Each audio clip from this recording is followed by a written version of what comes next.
वृंदावन धाम पार भजे जा राधे राधे। श्रीमन नारायण नारायण नारायण, सत्यनारायण नारायण नारायण, लक्ष्मी नारायण नारायण नारायण। धीर्धैनम श्रवण पटे अतिवरा, महावाक्य जनार्दन। सच्चिदानंद त्वं शरणं ब्रजेश, यादवेन्द्रं दयादाता पुंडरीक्षा क्षीरसागर शयनं, कमलनयनं नमस्तुते नमामि श्रीहरि। धैर्य से जिसको धारण किया जाता है, कर्णपटुओं से जिनका पान किया जाता है, ऐसे सच्चिदानंद भगवान श्री यादवेंद्र सरकार को मैं नित्य ही चिंतन करता हूँ, नमन करता हूँ। जिनको नमन करने से मंगलादि मंगल तो हो ही जाते हैं, साथ ही में बहुत बड़ा बल मिलता है मनुष्यों। वाणी ब्रह्माणी करो, वाणी पर नितवास, राम कथा वर्णन करूं पूर्ण कर्मास। सतोतली की भूमि है और कुमारी का क्षेत्र, और वाणी ब्रह्माणी जगदम्बा और महाशक्ति का क्षेत्र।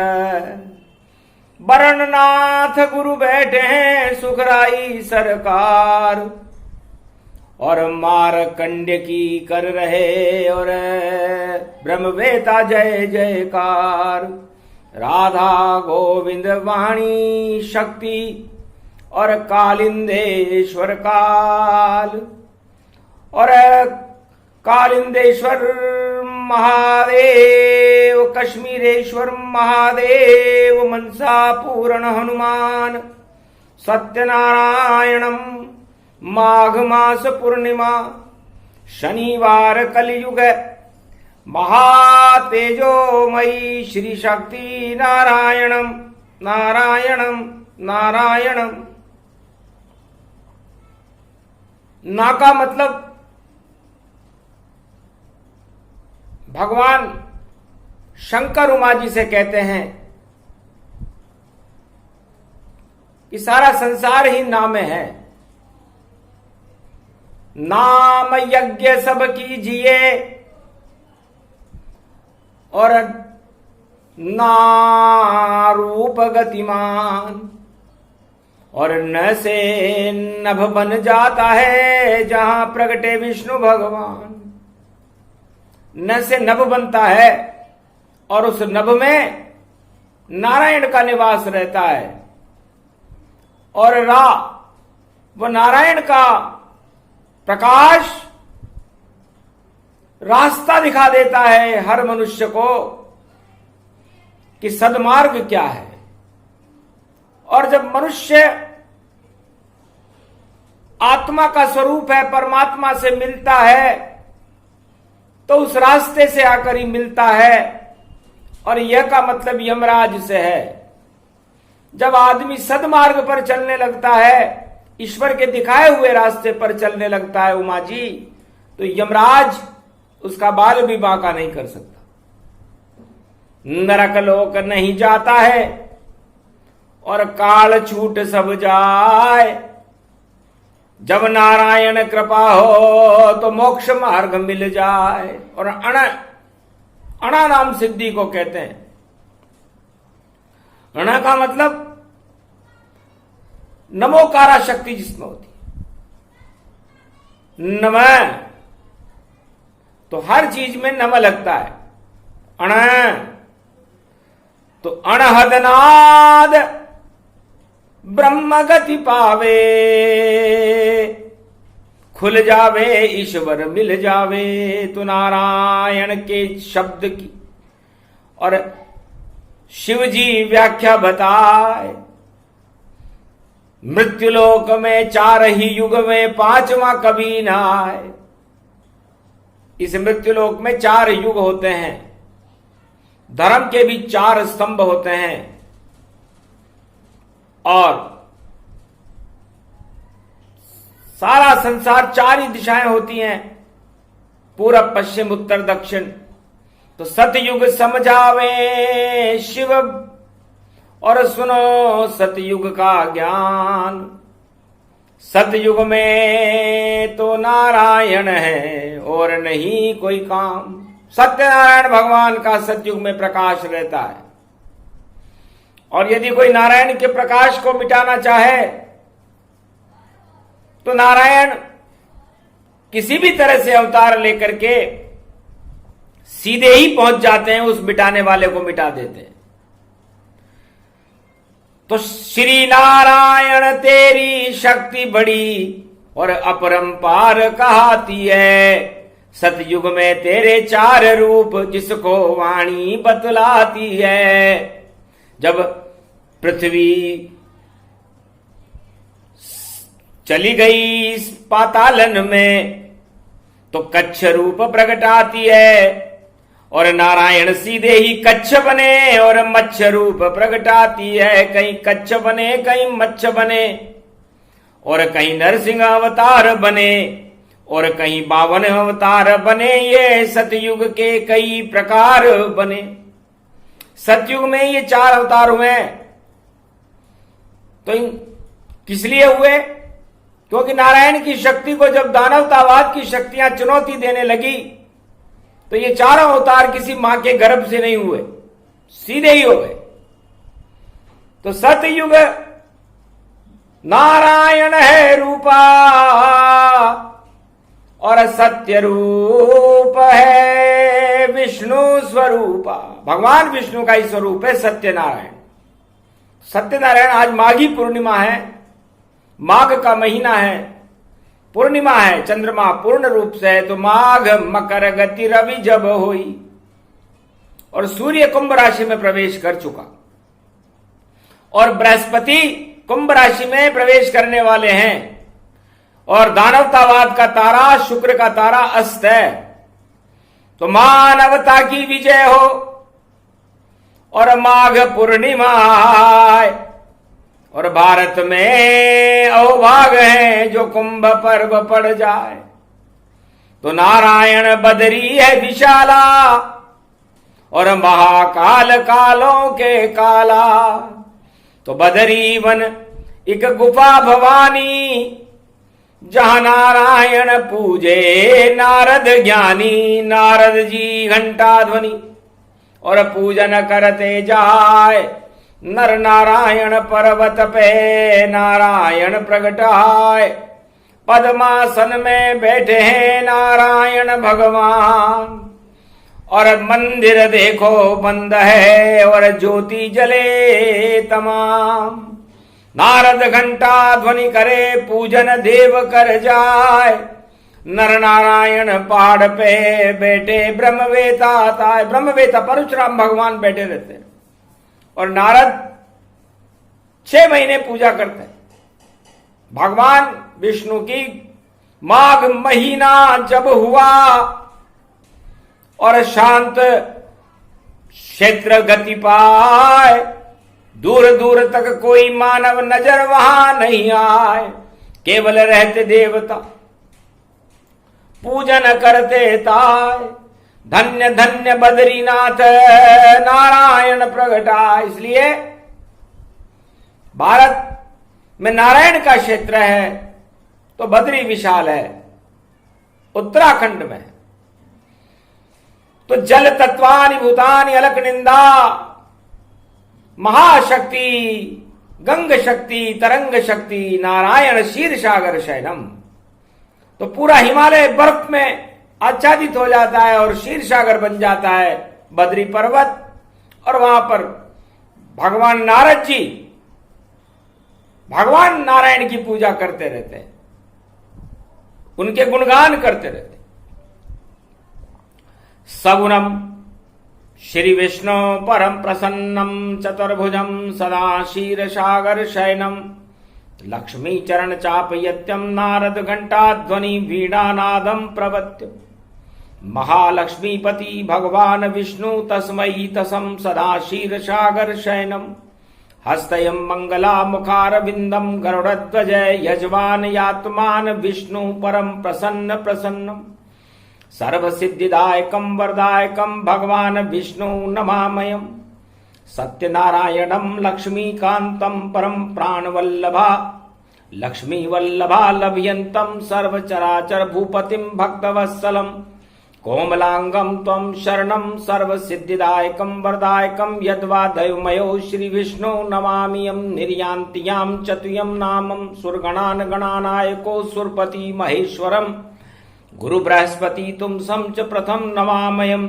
सुरपति महीनाम राजा इंद्रम वर्णितम वंदे वीणानम इंद्रवर्णिम सूर्यवर्णिम वरुण देवता च भारत भवन ओम पूंगी फलम समर्प्याण्वे नमः प्रथम पूजा च सत्यदेवम नमामयम् सर्वबोध भक्ति दया दात्वा महेश्वरा मंगलम भगवान शिवाच्यो मा प्रतिभा भूषोत भवती भयहारणम भव सिंधु व्यापक तरण तारण पतित तारणम सर्वमंगलम मंगलादि मंगलम भगवान विष्णु दयोमयो सर्व सच्चिदानंद पर ब्रह्म चराचर पति भूपति तुमं च माता तुमं च पिता तुमं च सखा तुमं च देव देवा तुमं सर्वभूतादि बाधाहरणम सर्व विघ्ननाशो विष्णु नमामयम् तुमं मित्र तुमं सखा च तुमं बंधौ बांधवा च तुमं माया तुमं धर्मं तुमं देव देवा तुमं गुरु तुमं ब्रह्मा तुमं विष्णु तुमं महेश्वरा सर्वस्य महान शक्तिदायकं भगवान शिव शक्ति उमा सर्व आशीर्वाद च विष्णु नमामयम् श्री नारायणं नारायणं नारायणम् उठे बद्री रूप विशाला और नारायण है शक्ति विशाला पद्मासन बैठे जगमाही नर नारायण भू प्रगटाई नर नारायण पर्वत पर पद्मासन तन पाए वही रूप नारायण का जो बद्री विशाल कहला। इसलिए भारत बद्री विशाल है, भारत नारायण है और सारा संसार नर है। इसलिए नर पर्वत और नारायण पर्वत बनाए गए। नर पर्वत संसार के सभी मनुष्यों को भगवान नारायण पर्वत पर बैठकर भारत की प्रजा को, भारत के राजाओं को, भारत के उद्योगपतियों को, भारत के किसानों को और भारत के बच्चे बच्चे को देखते हैं। अहो भाग मानस तन पाई जो भारत में जन्म दिखाई। इसलिए जिसका भारत में जन्म हुआ है समझो नारायण के सामने है। भारत देश में हमेशा सतयुग रहता है, चाहे कितने भी दानवतावाद पैदा हो जाए, चाहे वो कैसा भी युग आ जाए, लेकिन सत्यनारायण की दृष्टि में भारत रहता है। तो सत्य का प्रकाश रूप, सत्य का आकाश रूप और सत्य का स्तंभ देखो और शेर नरसिंह जानिए और सत्यमेव जयते हैं। और देखो नारायण की शक्ति और पापियों के लिए तो नरसिंह भगवान मानिए। तो जिस तरह फाड़ा हिरणाकश प्रहलाद को बचा दिया और उस तरह भारत को प्रहलाद रूप मानिए। और दानवता जितनी जगत में हिरणाकश ही जानो सब और नरसिंह अवतार उसका शत्रु रूप मानिए। फाड़ दे दानवता को, बचा ले मानवता को, ऐसी शक्ति नारायण बद्री विशाल जानिए। वहां पर्वत कंदराओं में छुपे हैं अदृश्य संत और मारकंड जमदाग्नि परशुराम मानिए। राजा रघु तपस्या करे और देखो अत्रि जमदाग्नि और कपिल मुनि और सारी शक्ति बद्री मानिए। तपस्या कर रहे अरबों वर्ष वहां हो गए, ऐसी शक्ति बद्री विशाल को ही जानिए। तपत कुंड नाभि में तप रहा है जो गर्म रूप है, उसकी लक्ष्मी और माया की शक्ति उसे मानिए। तो कदली के खंभ वहां, नारद घंटा ध्वनि वहां, गरुड़ पंख विहार करे बद्री रूप जानिए। और ऐसा है भारत विशाल, बद्री का है रूप हाल, बद्री है विशाल मेरे भारत कोई मानिए। और गरुड़ रूप नक्शा इसका, जिस पे नारायण लक्ष्मी बैठे, और वाहन भारत को ही देखो गरुड़ रूप जानिए। और चार है चतुर्भुज रूप, पद्मासन लगा ही लियो, और भक्ति और वैराग्य ज्ञान ध्यान नारायण मानिए। तो भगवान शंकर कहते हैं उमा जी, मैं तो हूं केदारनाथ और मंदाकिनी में आया,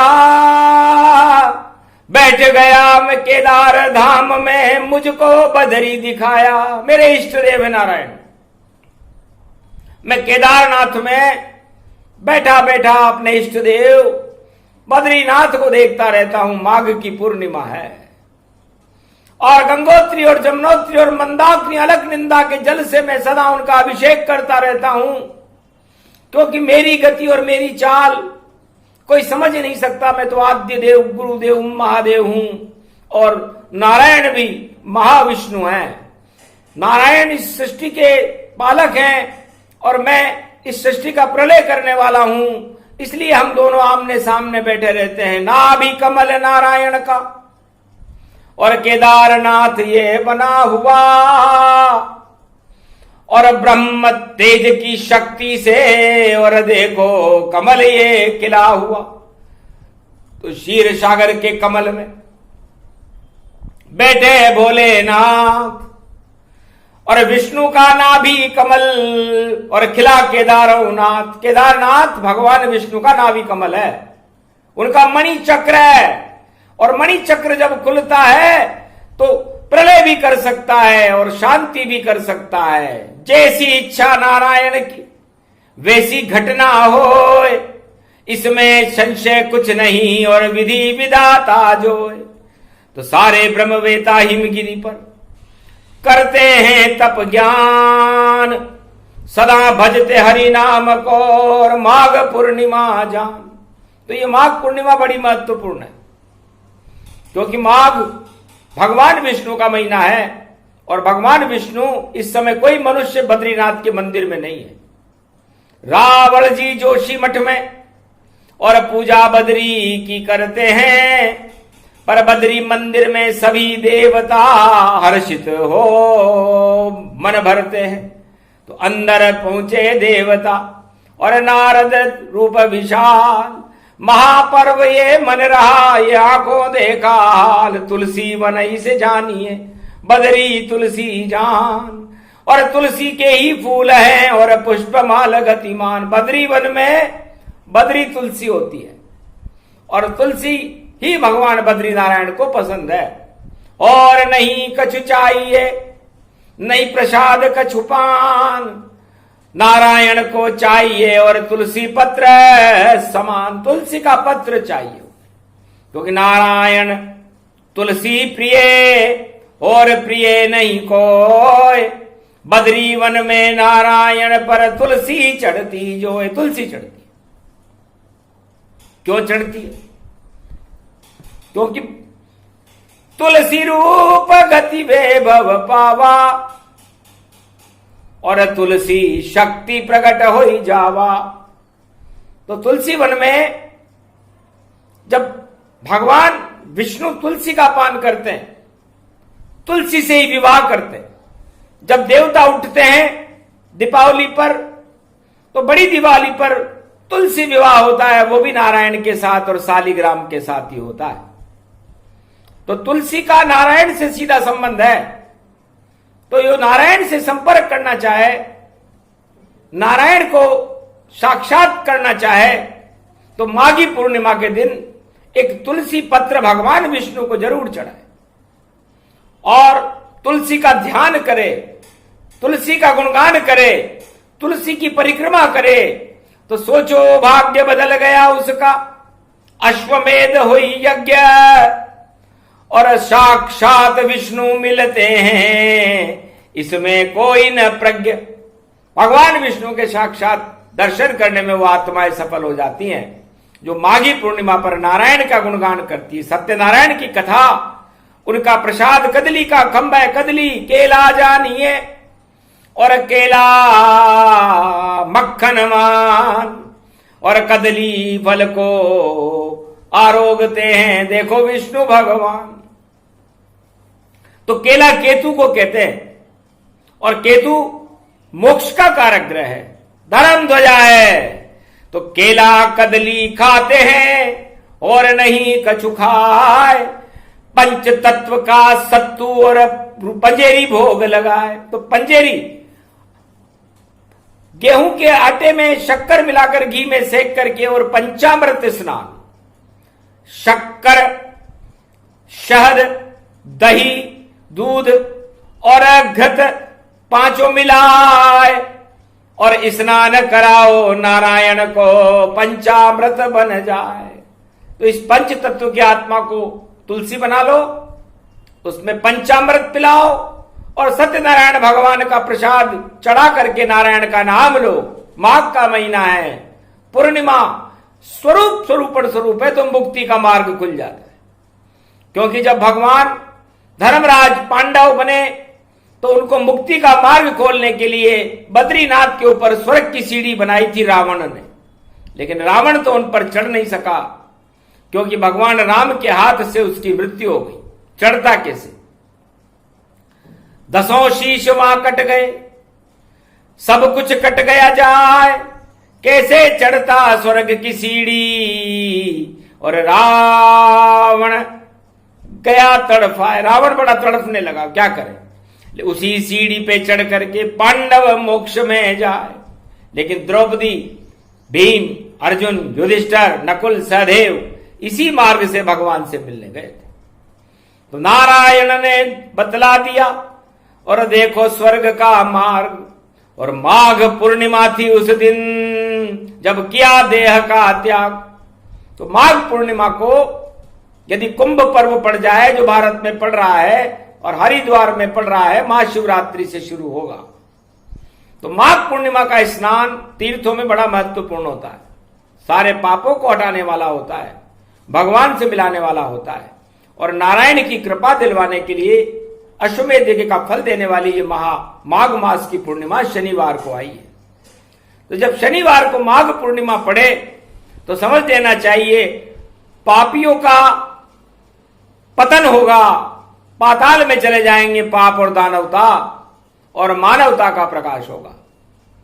और मानवता के प्रतीक ही नारायण है, इसलिए नारायण पूरब में पैदा होते हैं। आपने देखा होगा सतयुग में 5 अवतार जो हुए, कच्छ, मच्छ, बावन, नरसिंह, ये सारे वराह अवतार हुए।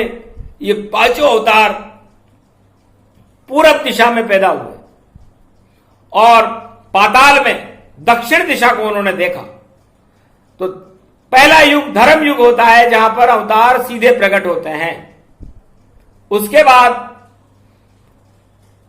सर्वशक्ति वे भव गति जाना, और त्रेता युग वे भव में माना। त्रेता युग में उत्तर में भगवान पैदा होते हैं और दक्षिण दिशा को देखते हैं, और दक्षिण में राक्षसवाद का अंत कर देते हैं, जो रामावतार में हुआ। तो पहला अवतार पहले घर में होता है, दूसरा अवतार दूसरे घर में होता है, जिसे त्रेता कहते हैं। तो त्रेता में जो अवतार भारत में होता है वह दक्षिण दिशा को देखता है, और दक्षिण दिशा दानवता की दिशा होती है, उसका पतन कर देता है, और भारत में राम राज्य हो जाता है। क्योंकि दूसरा भाव धन भाव होता है, परिवार का भाव होता है, तो सारे परिवार को धन से भर देता है। देहिक देविक भौतिक तापा, राम राज काहू नहीं व्यापा। इसलिए राम राज्य में कोई कष्ट ही नहीं था।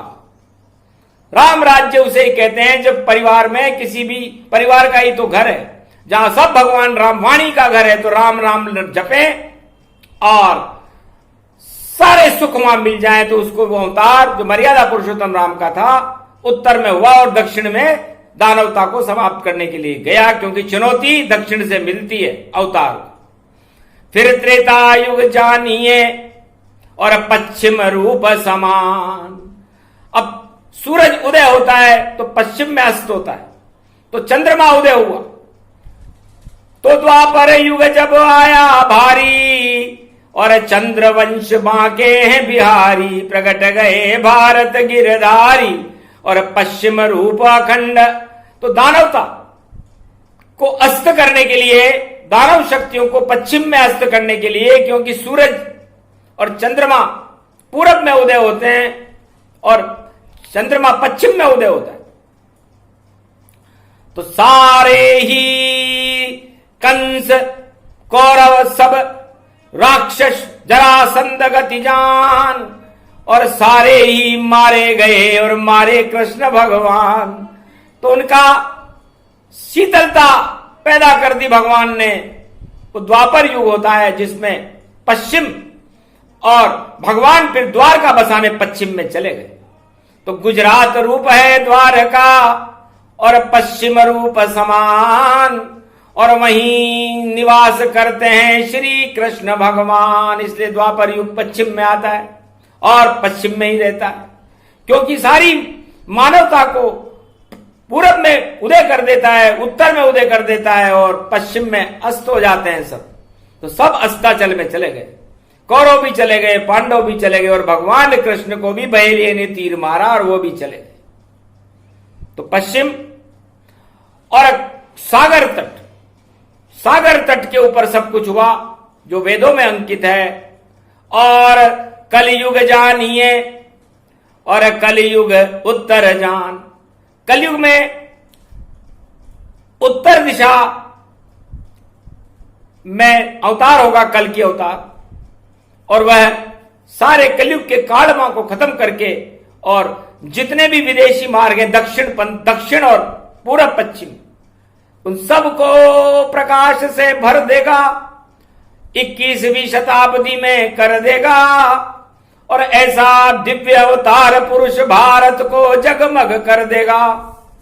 नाम कल की अवतार है मिथुन राशि का रूप, कलयुग की ये कालिमा नष्ट करे स्वरूप। ये कलयुग का जो कालापन है, आप लोगों में पाप का और माया का जो मोह बंधन बंधा हुआ है, इसको काटने के लिए भगवान श्री कलंकी अवतार भारत में पधार रहे हैं 21वीं शताब्दी। तो सब कुछ अच्छा होएगा, धर्म रूप की चाल। अरे दानवता का काल है, कलयुग कल की अवतार, सियावर रामचंद्र शंकर हरिओम। और उसके बाद सतयुग फिर आवे, नारायण सतयुग प्रगटावे। इस तरह 4 चक्र चलते हैं, जिसे धर्म चक्र, अर्थ चक्र, काम चक्र और मोक्ष चक्र कहते हैं। तो सारे चक्रों को मोक्ष में पहुंचा करके कलयुग की कालिमा को मोक्ष दिलाने का मतलब प्रलय हो जाता है, और उसके बाद सतयुग प्रारंभ होता है। तो माघ पूर्णिमा बड़ी है और करो तीर्थ स्नान, नारायण का नाम जपो तो हो जाए कल्याण। बोलो जय श्री सत्यनारायण भगवान बद्री विशाल की जय। ये प्रसंग सूक्ष्म दिया सुनाए, माघ पूर्णिमा प्रसंग है और सत्य प्रकाशन पाए। सत्य का प्रकाश फैलाने के लिए भगवान शंकर ने उमा जी को यह प्रसंग सुनाया। असत्य का अंधकार दूर करेगा, सत्य के प्रकाश और धर्म ध्वजाओं को भारत में ऊंचा करके और कल के अवतार को प्रगटाने में ये शक्ति, वाणी शक्ति और ये वाणी का प्रसंग भारत में बहुत काम आएगा। क्योंकि जितनी जितनी वाणी आवे उतना समृद्ध भारत होगा, उतनी शक्ति भारत की होगी और मेरा भारत जगत गुरु होगा। तो जगत गुरु बनता भारत जब माघी पूर्णिमा होए। अरे राम राज भारत में शुरू मकर में होए। मकर संक्रांति के दिन भारत में राम राज्य शुरू हुआ था और कलंकी अवतार का राम राज्य कलयुग में माघ के महीने में शुरू होगा, जब कुंभ राशि में सूर्य होगा। क्योंकि कुंभ सीता जी को कहते हैं और सूर्य राम जी हैं। जब राम और सीता कुंभ में मिलेंगे तो इस साल भी मिलेंगे, कुंभ पर्व में भी मिलेंगे और पूरे भारत में भी मिलेंगे। तो कल के अवतार की घोषणा, उनका संकेत वाणी में महादेव ने उमा जी को बताया। समझ सके जो समझ ले, नहीं समझे नादान। ये तो वाणी का ज्ञान है जिसे बोले शिव भगवान। बोलो जय शिव शक्ति, जय सत्यनारायण भगवान की।